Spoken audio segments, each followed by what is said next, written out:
And we're back. Hey guys, how are you? Good. Good. How are you doing? Oh, you guys are so hesitant, guys. It's got to be better than that. How are you? Hey. See, that's the way it is for me at the gym. When I roll back into the gym on like a Saturday after being out on a Friday night, they're like, "How are you?" I'm like, "Oh, don't make me." Oh. Then they make me redo it, and it's terrible. Oh man. Well, we have EC back on, and EC, you didn't get the pleasure of being on with Nikki last time, so this is I know, I was going to say. I know. That's right. the It's a whole new thing's super experience. fun. Yeah, super fun. Well, Super welcome fun. back. Yeah, I'm excited to be here. So this is kind of funny for me. So last time we had you on, it was I had never heard of the 800 gram challenge, to which you were the author and the inventor. I'm gonna call you an inventor. I don't know if you use that term, but I like it. And so then after we had you on, I felt like I saw it everywhere. And I don't know if this is just Google sneaky analytics that when you talk about something, all of a sudden they start selling it to you. But I swear to God, like every gym I follow, all of a sudden they're all doing the 800 gram challenge. Correct. How's it feel to be famous? Like to know everyone out, all these gyms Oh, out there, are like doing your thing. Like, how's that feel? oh man. Famous, far from it, but it's pretty cool to see an idea gaining traction. And of course, December, January are popular times for nutrition. So I think at this point it's over. It's definitely over 400, which is pretty cool. And huge push right now. So yeah, a lot of people eating fruits and vegetables. I couldn't be happier. That's so cool. What a wild like impact to make. Like you have this idea and you know it's going to work because you have a lot of experience in the field, and then all of a sudden you see people sort of like taking off with it. It's got to feel pretty cool knowing that you're Yeah. impacting so many lives positively.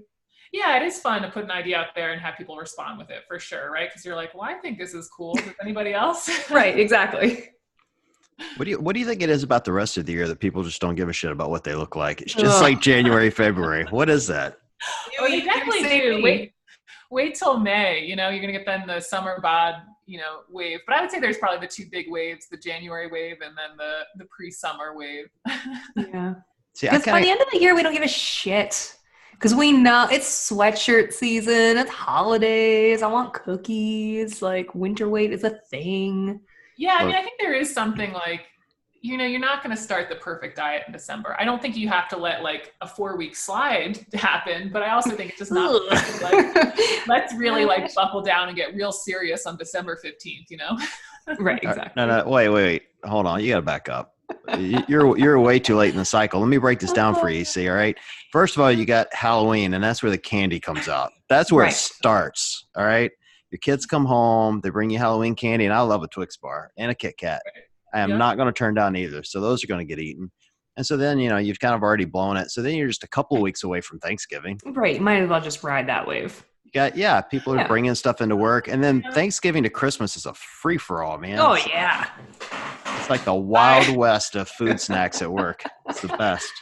Okay, I appreciate the joke because it's hysterical, but one of the things from a nutrition's perspective that I feel like, I don't know if it's just like American culture or something, but it's like we have to either be in complete deprivation mode or we have to only be eating bags of Twix. And it's like, can't we just like have a candy bar today and like some fruits and vegetables? Why does it always have to be like this landslide of just sugar? Well, because that's like you're just hitting the nail on the head of like why this shit doesn't work, right? Like why big swings in the pendulum diet plans do not work. It has to be sustainable, has to be something that you want to live with, or else you're just not going to. And that's not to say that there aren't periods of time where we're either super dedicated because we feel good or we're super not dedicated because that feels good sometimes too. Sometimes going on vacation or going home to see family over the holidays or whatever it is makes me feel like I don't care about my macros, and that feels really good for a while until it doesn't, in which case, you get back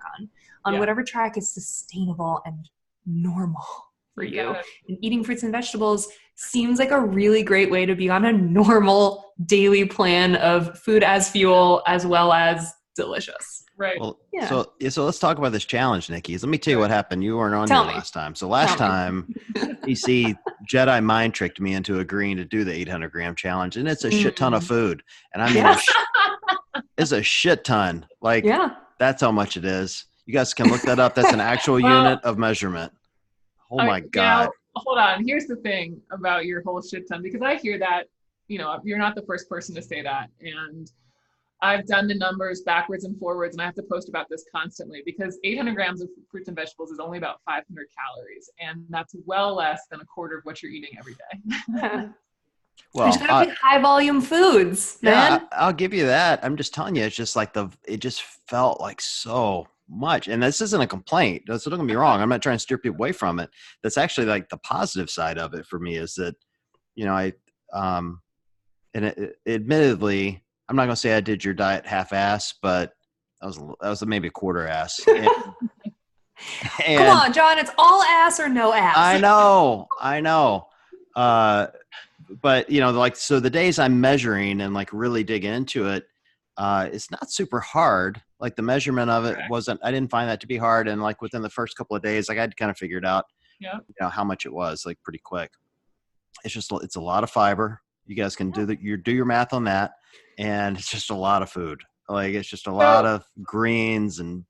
Well, here's the thing. And this is part of what I'm trying to educate people on with it, because especially in the CrossFit space, there's been this massive like fruit is sugar bullshit and I can never have a white potato. And so people will start the 800 gram challenge and they do it on bell pepper and like spinach. And they're like, wow, this is too much food. And I'm like, stop doing it on bell pepper and spinach and have a gosh darn orange and a pear and call it a day. Right. Exactly. It's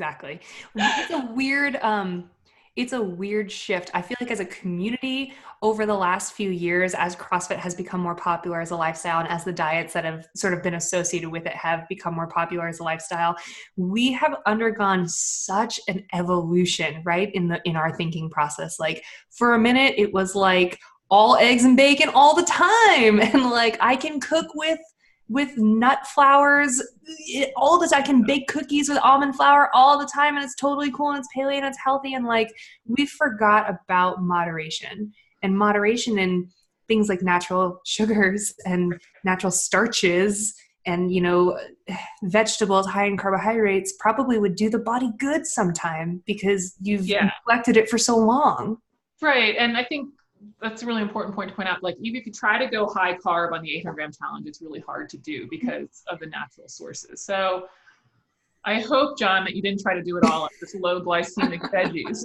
No. Actually, so that was going to be a part of what I wanted to talk about. So I was really excited to be able to have potatoes in my diet, and I didn't micromanage what I was eating. Meaning, if I wanted a banana, I had a banana. If I wanted an apple, I had an apple.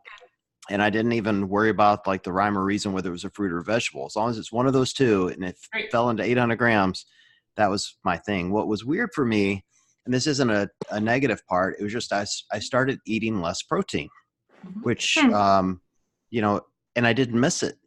So for anyone looking to go vegetarian, which I did not go vegetarian, like not even close, but like in the past, I grew up in the South. So like in the South, it is all bacon, steak, meat and potatoes and you lead with the meat. So you eat a 12-ounce ribeye and like a piece of leaf lettuce, Right.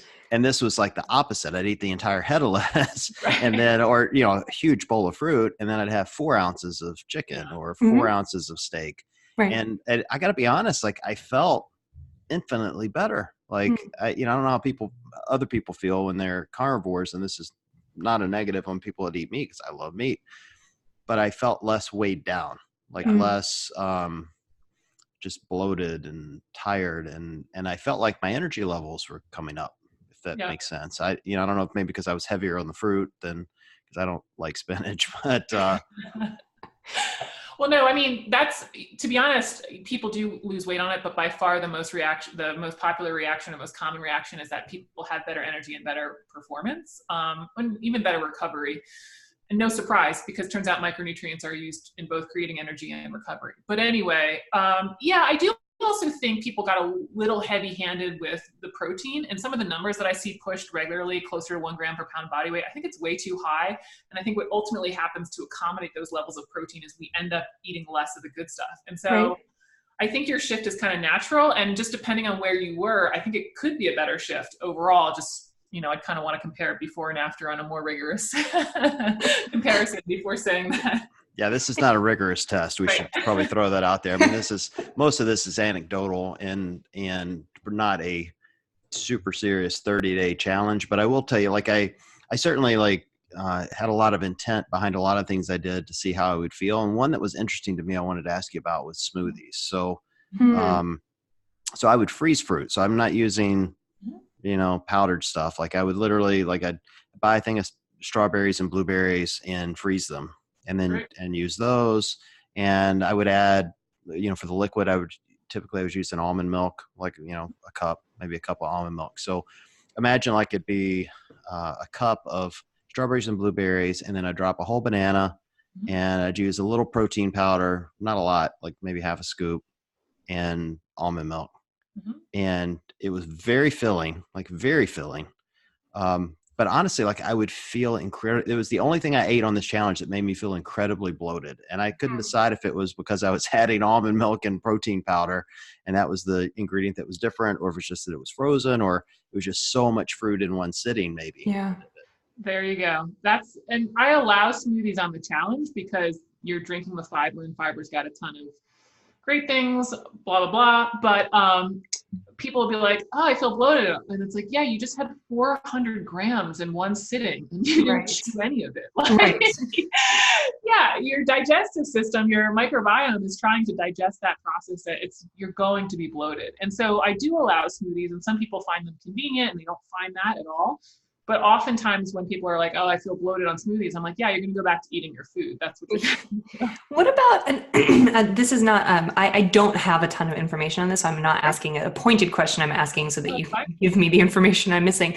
What about the argument that smoothies or blending your food takes away from when your stomach has to break them down like that in and of itself, you lose some nutrients or something because your stomach isn't doing the work? You're shaking your head like that's not a thing. Okay, explain. Yeah, I mean, you're still getting all of the nutrients in there. I think one of the things people do overlook about smoothies is there is very much food and satiety and feeling full isn't just about calories. It's also about kind of neurochemical signaling. And there is some other things that happen just by chewing your food. And so I think that's one of the real drawbacks of smoothies is that some people just aren't as satisfied because they finished the thing in 3 seconds, 30 seconds, whatever it is, and they didn't go through the chewing process. So I think that's the real detriment. But no, you're going to absorb it. I mean, we can come up with some really wacky scenarios where somebody's not going to absorb all of the things. Let's say they do 800 grams of fruits and vegetables in one bolus. Okay, that's a problem, but who's doing that, Right, so. No. Who's doing that and not exploding? Because yeah, I mean, there's a bunch of times when we can come up with some really extreme examples and be like, okay, that's a problem. But then we have to bring it back to reality and be like, okay, I just don't think people are taking in that kind of volume where it's really hurting their nutrient absorption. Yeah. Cool. The other advantage of the smoothie is when you're done, you can take your plastic straw and just stab sea turtles with it. Great. Oh, that's a joke about me. I forgot about that. I know. I'm just waiting for the messages from all my followers. I've gotten roasted for that. I said it one time. Actually, it's the straw joke, but I guess there's something about plastic straws, right? I just I like a plastic straw, and it's hard to say out loud because I also love me some sea turtles. Right. And plastic is the devil, and I get it, but just paper straws suck. They do suck. Have you tried those? I mean, of course, they're only in Italy, but the straws that are made out of pasta?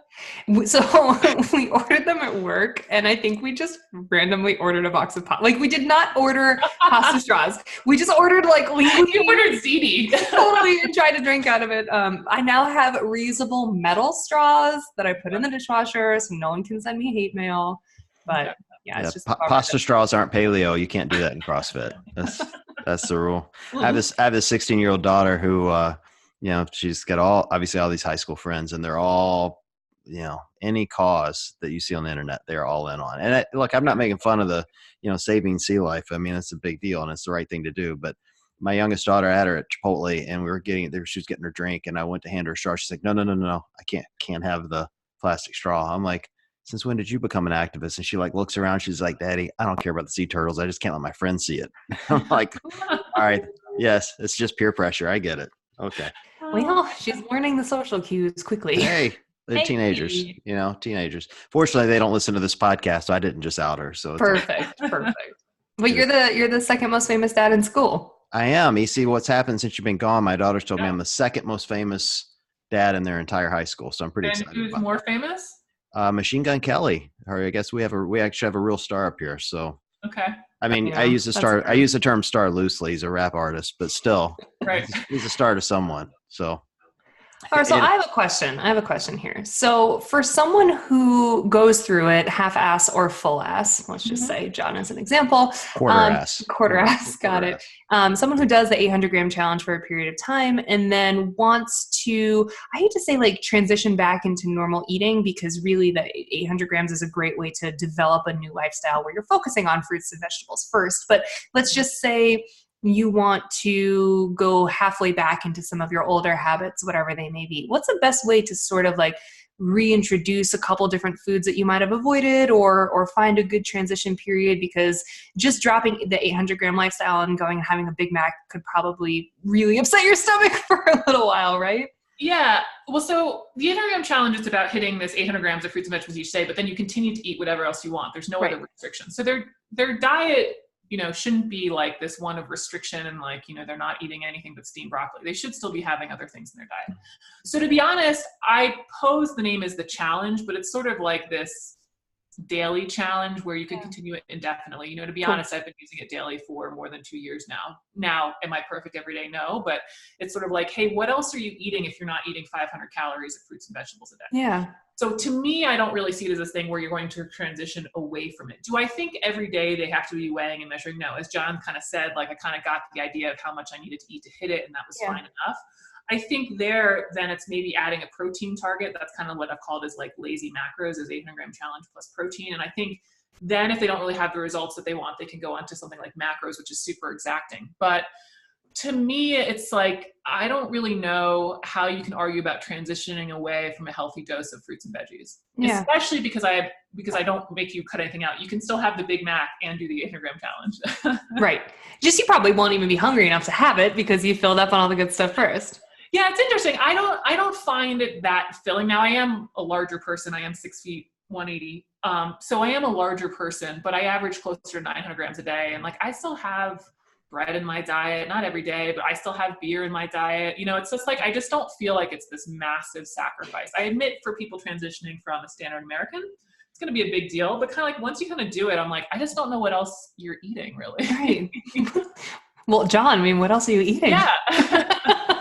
Apparently the standard American diet. There you go. No, one piece of feedback I will give you that was interesting. Yeah. It made me way more thoughtful about what I was putting in my body. Meaning, That's cool. so like as an example, Niki and I went to Baltimore last weekend for an event with Under Armour. And as I was coming back, I was in the airport and I was starving. And I'm going through the food court and I'm like, all right, where can I eat? And the first thing I passed is Chick-fil-A. And I'm like, oh, I loves me a chicken sandwich. Those are the Lord's waffle fries. I want the Lord's waffle fries. But then there was a Chipotle next to them. And I'm like, all right, I could get a salad bowl. So no rice, salad bowl, corn count. So I can add corn. I can put chicken. Chicken's fine. They've got green salsa, which are, tomatoes. I can use guac because guac, thank God, is a fruit. Do beans count? Is it? No, yes. Beans, and beans count. And so I could add beans. So I did. So I did a salad with black beans. Nice. Yeah, I did a salad. So it was romaine lettuce with corn, black beans, green salsa, guacamole, and chicken. And that was it. And I was like, this is great. And I was so full when it was done. Yeah. And it, and I felt great. And so I guess my point to all of that is that it just made me more thoughtful about what I'm eating and when I'm shopping. And so I feel like I've spent less time, looking in the frozen section or maybe taking those shortcuts and more time thinking about, well, what can I replace with that? Cool. And I have lost a few pounds for whatever that's worth. I'm not going to stand up and I'm not going to show you my one ab, but I told you looked lean in Baltimore. I am leaner. I've lost like 4 or 5 pounds, maybe. Wait, hold on. So far you said you're more aware of your food. You've lost a couple lbs, even doing this quarter ass. Right. You also felt lighter or like less bloated overall, except for the smoothie scenario. I mean, these are pretty big wins for a quarter ass attempt for 30 days. Yeah, for only weighing for the first week and then just kind of wanging it. Yeah, the smoothie's a bad moment though. We don't talk about the smoothie moment. Yeah, I've been calling those the colon blow smoothies because those are rough, man. I would highly suggest going half in on the smoothies. Well, I know I don't really love smoothies either, but some people find they're really convenient and don't have that. So it's like, great, use them, and that's the whole thing. Yeah, well, I've adapted the smoothies now. So now that I figured out how they make me feel, I've pulled back on the amount of fruit I'm putting in, and I've added some other ingredients, nothing bad, like some Greek yogurt, and increased a little bit of the liquid. And instead of doing basically what was almost 2 full cups of fruit, I'm now just doing 1 cup, which is way better. And it feels better, kind of gets me through to my meal, and yeah, it's good. You put vegetables in there ever? Sometimes. I was just telling somebody today I need to start adding kale, but truthfully, it just makes me seem like such a hipster, and I just can't make myself do it. Can't do it. I like adding. I like spinach in my smoothies, like a spinach blueberry situation. I just like to have as much shit in my teeth as possible when I'm talking to people. I think it makes them feel really comfortable. Oh yeah. I think it's a big plus, and then you can pick it with those pasta straws. Just pasta, actually. Just pasta. Well, I live in Boulder, so I only eat kale. Perfect. Oh my God. Well, kidding. You guys can make weed smoothies in Boulder, so I think that counts as vegetables. Is weed a vegetable? I guess.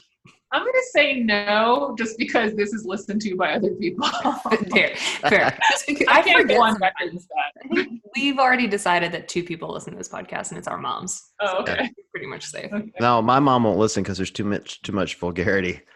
But she. Can I just say something? Yeah. I just got a text on my phone, and you did not hear it. It didn't go off. You finally. Computer!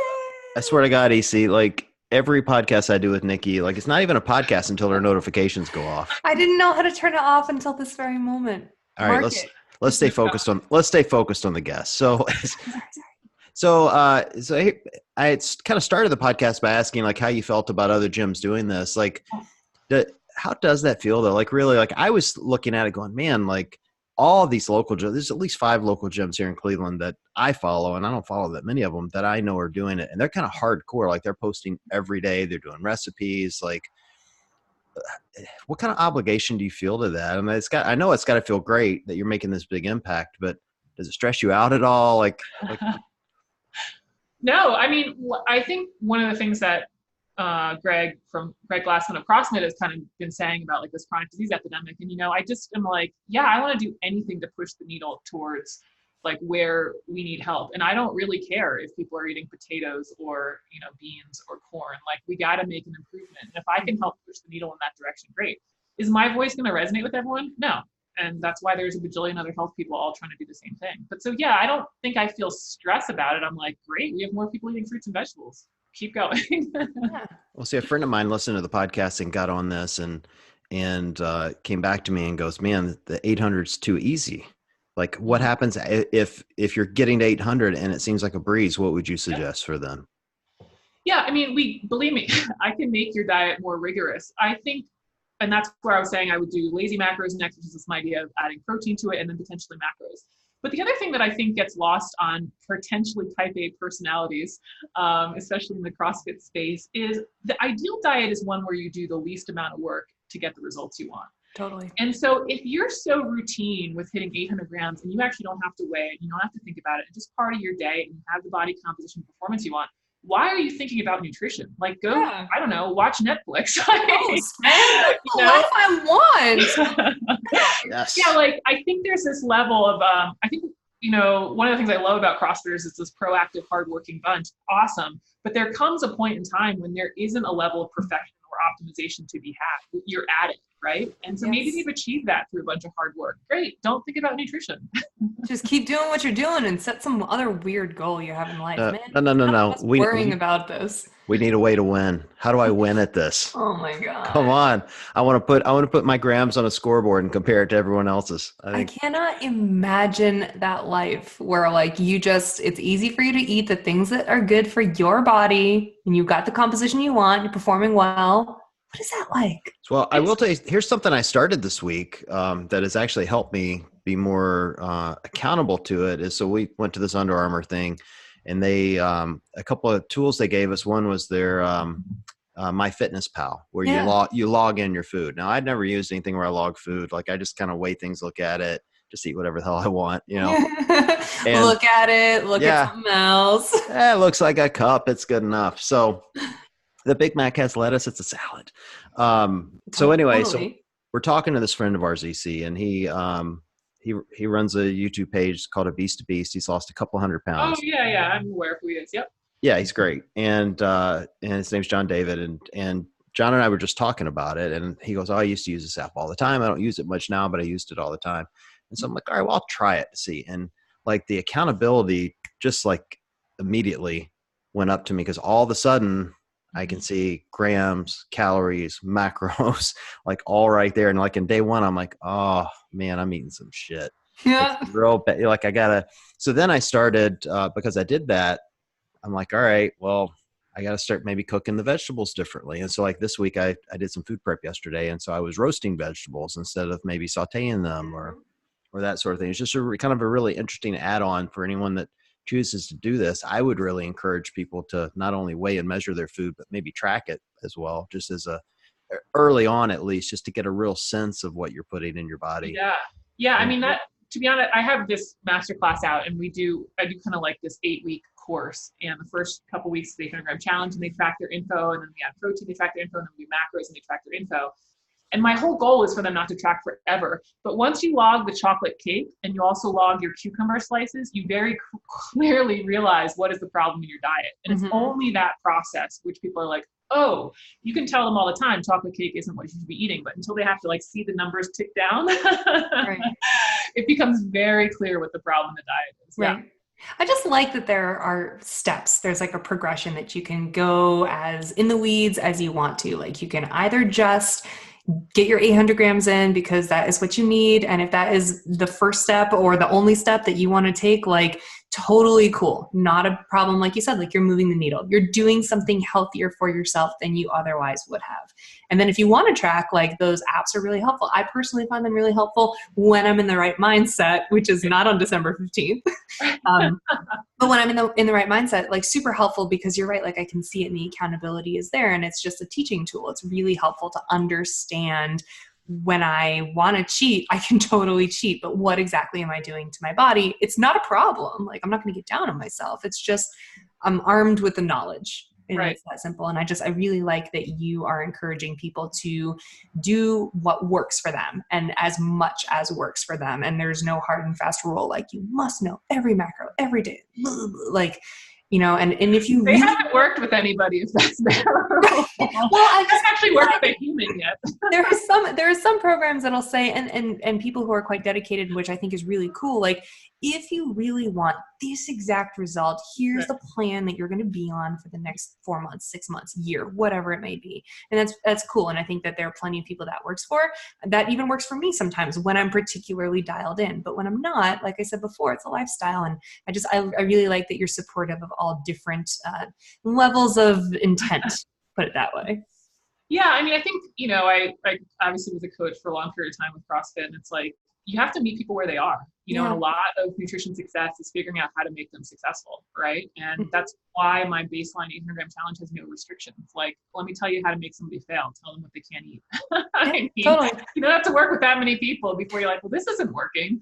Now, will it work for like the top end CrossFitter who's trying to get the 6-pack abs? Great. But then we've got, I don't know how many million Americans who are never going to weigh and measure. Totally. Right? Well, and then there's those of us that'll never have 6-pack abs. So. I mean, that's fine. Can we have a moment of silence for my no abs? Same girl, same. I know. You have one ab now, though, right? That's right. One little baby ab that's starting to peek out. It's really cute. We're gonna take a photo and we'll get a glamour shot. Cool. Wait, hold on, John. Are you going to recommend this to? It's Ron, right? Your dad? No, Roy. Roy. Yeah.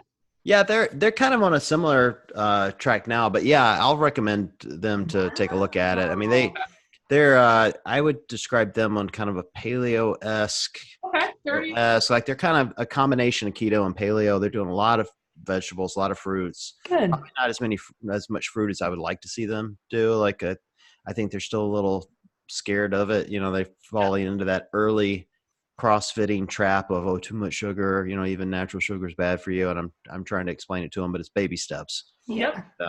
And I think the thing I would explain to them, I love the no restriction, love it. Like my fridge right now has only things in it I like. There's literally nothing in there I wouldn't walk in and eat right now. It's Cool. watermelon, cantaloupe, and pineapple, and then I've got a big bunch of bananas outside of the fridge. So those are all the fruits I love. And then on the veggie front, Brussels sprouts, green beans, and field greens, like, because I like those. Those are all things I like. Yeah. And it's super easy because I like them. And for me, that was the biggest piece of this, is that I wasn't eating anything that I didn't enjoy. Cool. And I think that's for me, it's always been the hardest part of like doing some sort of challenge or even changing my diet, is like, I don't want you to tell me what to do. Like, let me live. Don't tell me what to do, you see.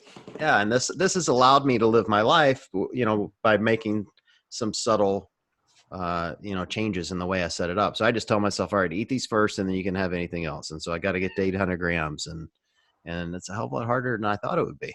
Truthfully, like, I know you're saying it's only 500 calories, but it feels like more, which is the big plus. Yeah. I mean, that's one of the reasons you probably experience the weight loss, though. You're filling up on things that have less calories. So yeah. Cool, So John, good job. I wouldn't go that far yet. We're still we're 4 weeks out from Wadapalooza, so I'm gonna see if I can get a second ab before we get there. Oh, okay. Yes, sir. Not that I'm you'll gonna be be taking walking around shirtless and Wadapalooza. One can only hope. No, I'll get a crop top if I only have 2 abs. Oh, right. A boxy, flowy crop. Yeah, I'm gonna get some high-waisted tights. Yeah. So I don't You muffin have some top. now, actually. They're not high-waisted. Oh. They're not high-waisted. That's the problem. Bummer. I know. I still contend they should make high-waisted tights for men. Have you They ever seen absolutely these tights, AC? Like tights for men? Yeah. So we got some tights when we were at the Under Armour thing. They gave them to us both. So we got men's tights. Okay. I've never worn tights before in my life. And so I'm like, oh, this would be kind of cool. And put some on. Maybe I go for a run on them. I put them on. I am muffin topping. Like, I look like a damn mushroom. I'm like, they need high-waisted tights for men. Yeah, this is not a good thing. Like, now I fully understand why women wear them, because my butt looked amazing. But I was muffin topping everywhere else. I'm like, all right, we need high-waisted. That should be rule number 1 for men's tights. Well, you have your next new business plan, next new merch. Yeah, I'm not sure anybody wants to buy the Make Wads Great Again line of high-waisted tights, but for men, high-waisted. For men, yes. I'll do the commercial now. Men, would you like to not muffin top? Are you afraid people think you're smuggling a chihuahua in your pants? Wear the new Make Wads Great Again high-waisted tights. Oh my God. I would recommend that you don't actually build any inventory. Just only go on demand. Just pre-order. Only. Total pre-order. Completely. I don't know. I thought that was a pretty good commercial. I might actually have to make them just based on the commercial alone. Please don't. No? See, you didn't realize you were getting into this foolishness. Stacey's like, I'm going on to talk about my program, and the next thing she's talking about. It's great.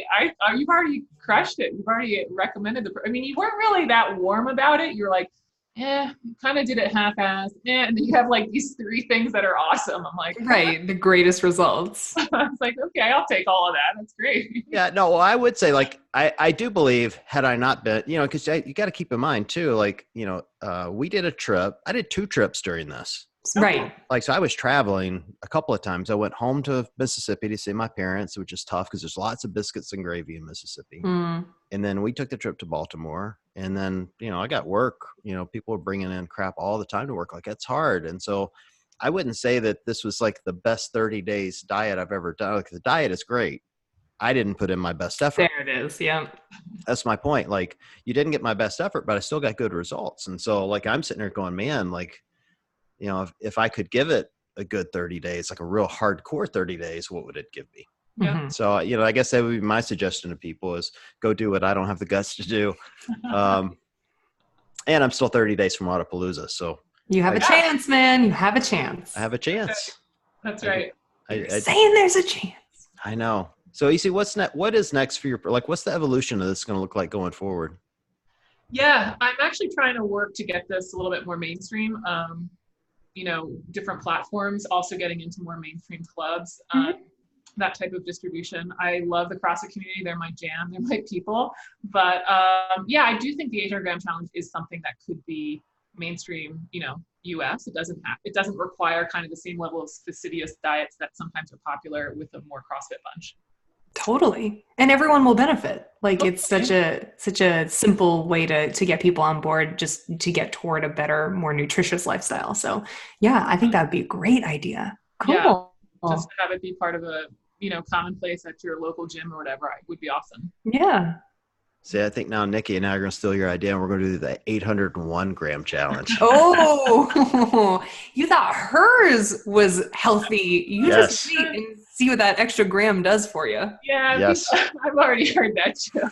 Oh, well. Oh, that wasn't original? Damn it. Oh. It's okay. I only have original thought. Come on. Fine, 900 gram challenge. We'll go. I shouldn't have even laughed at that. God. I'd do the 1,000 gram challenge, but I'd literally just be in the bathroom. Like the extra 200 grams, just take it straight in the bathroom. That's what you're going to do. Right. It's going to be great. Well, I've loved it, DC. I think, you're getting a high recommend from me. I think we have to make Nikki do it next. Obviously. I'm deep into the macros right now, you guys. Let me you can overlay it on any diet. So you just pick the fruits and veggies to hit your macro numbers. Yeah, and actually I do start with them just because for volume it keeps me as full as possible. So I had made the mistake at the beginning like everyone else where I was like, wow, this is a lot of spinach. Damn. And I've learned about the heavier volume foods since then. Because I haven't been hungry, which is good. Like if I'm hungry, it's a problem. So it's definitely I know. I love the people like, I'm only doing raw broccoli. All right. Well, dear Lord, good luck. Yeah. My first day I was like, man, there's not a lot of carbs come from spinach at all. And my husband has always been on me because he has taken every nutrition course known to man. And he knows, that 80% of our diet should absolutely be vegetable-based or plant-based or whatever, coming from this earth. So every time I'm like, I just have this protein shake and a thing. He's like, maybe that's not how your body processing. It's fine. Whatever. You do you. You'll figure it out eventually. Right. I think I need to bully you into this. I'm just going to send you texts every day moving forward that says, Nikki, how many grams have you gotten in? I'm in. I can layer it over what I'm doing right now. I would actually be, I would be very surprised if I'm not there or close to there just based on the things I was trying to do to get abs right now. Yeah. Next 30 days. You got to help me get through to Wadapalooza. Okay. So both of you for the Wadapalooza are on this like ab campaign? No. I'm not for the Wadapalooza. Oh, okay. I'm for the post-holiday trauma that I did to my body. I see. Okay. Yeah. And I won't be showing abs at Wadapalooza. Let me clarify this to everyone that's going to be Wadapalooza. I will not be showing said potential abs. Right. I just have to take a lot of photos. Like there's a lot of photos that get taken at these events and I don't want to look like a big fat ass. Like this is like real simple. Like I don't want people go, man, this guy talks about CrossFit all day long, but he clearly doesn't do it. Like, try being on video next to the fucking fittest people on the planet. I know, right? Yeah, no pressure. I'm going back on Watt on the Waves. I love it. I'm next to this. Oh, are you going to be on there? Yeah, I was there last year and I'm going to go again. That's right. And like next to all the athletes with 3% body fat. And I'm fine with my body composition, but I'm like, well, next to like, Dan Bailey, it's like, well. Yep.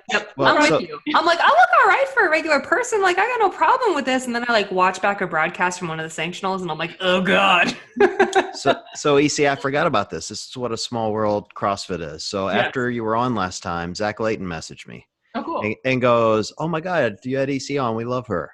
Well, so Zach owns CrossFit Distinctions, which is where I started CrossFit, and him and Ed, who own Watt on the Waves. Ed's my training partner, so Ed and I train together every Sunday. Oh, cool. I had no idea. I'm like totally clueless from these guys. I'm like, oh yeah, I know everybody. It's so dumb. But they told me you were going to be there, and I'm supposed to be there, so we'll see. Okay.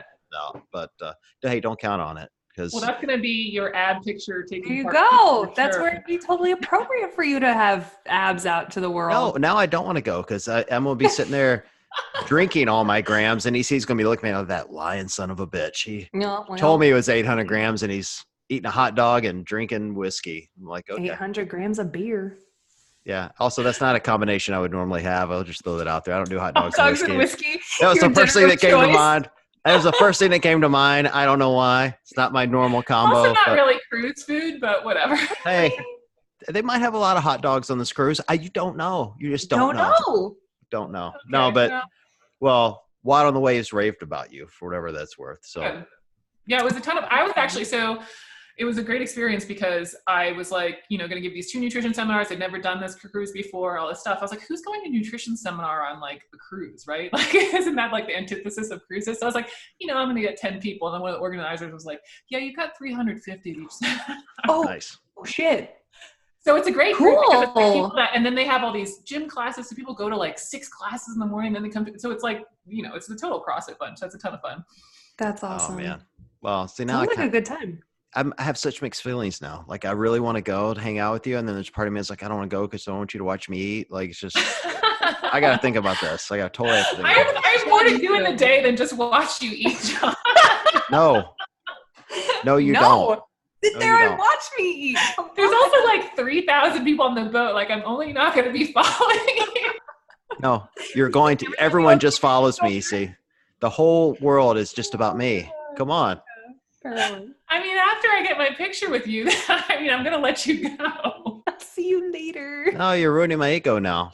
I thought everyone just wanted to be around me all the time. I'm going to cry myself to sleep now. All right. All right. Well, great note to end on. I know. Well, EC, this has been a lot of fun, EC. We love having you on. So thank you for doing it. And thank you for bringing my ab back out. There it is. Getting it back out. We'll see if we can get number 2. Awesome. And Niki, thanks for joining us. Fun having you on too. Again. Yeah, of course. Finally doing some joint interviews. This is great. So I love it. So this has been fun, guys. Appreciate it. For everyone listening, thanks for being on tonight. We've got a lot of great guests coming up, so make sure you keep checking in on all your favorite channels, and we will talk to you guys soon.